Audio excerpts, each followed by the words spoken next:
ഇങ്ങനെ അങ്ങനെ ഇറങ്ങുന്നു. അപ്പൊ കോണി എടുത്തൂടായിരുന്നോ? ആ കോണി കൂടെ വെച്ച് പിന്നെ ഇറങ്ങാനും പറ്റൂല. അങ്ങനെ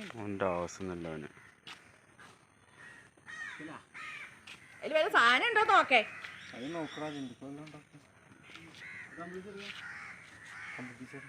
ജന്തുക്കൾ എന്ന് പറഞ്ഞാൽ അവന്റെ പകുതി ജീവൻ ഇപ്പൊ തന്നെ പോയിട്ടുണ്ടാവും.